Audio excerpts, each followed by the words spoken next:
আসসালামু আলাইকুম ওয়ারাহমাতুল্লাহ।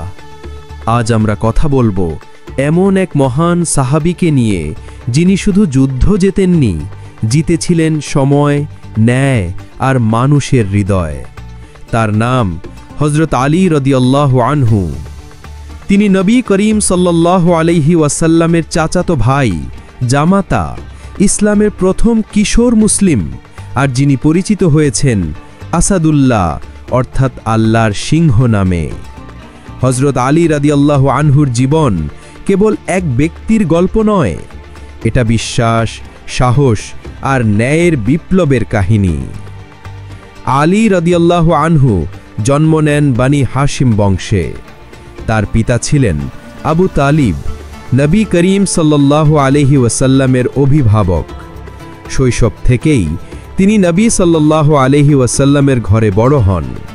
যখন নবী সাল্লাল্লাহু আলাইহি ওয়াসাল্লাম প্রথম ওহীপ্রাপ্ত হলেন এবং ইসলাম প্রচার শুরু করলেন, সবচেয়ে আগে সাড়া দেন খাদিজা রাদিয়াল্লাহু আনহা, আবু বকর রাদিয়াল্লাহু আনহু, আরেকজন কিশোর হযরত আলী রাদিয়াল্লাহু আনহু।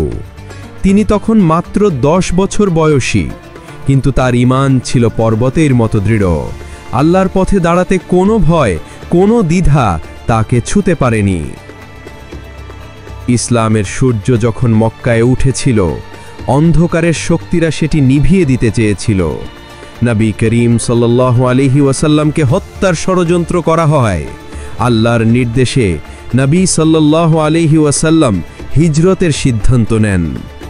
সেই রাতে নবী সাল্লাল্লাহু আলাইহি ওয়াসাল্লাম বললেন, হে আলী, তুমি আমার বিছানায় ঘুমিয়ে থাকো।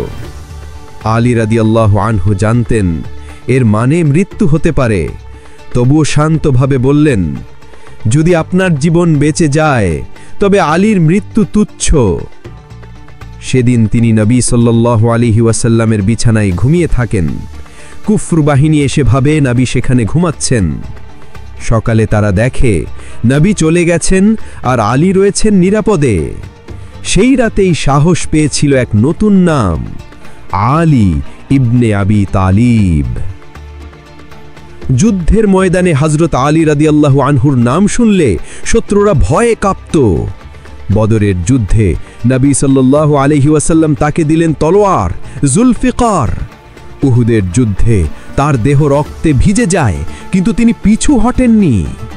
আর খাইবারের যুদ্ধে যখন মুসলমানরা দুর্গ ভেদ করতে পারছিল না, নবী বললেন, আমি এমন একজনকে পতাকা দেব যিনি আল্লাহ ও তার রাসূলকে ভালোবাসেন, আর আল্লাহ ও তার রাসূলও তাকে ভালোবাসেন।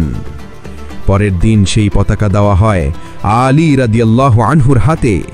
তিনি এগিয়ে যান আল্লাহর নামে।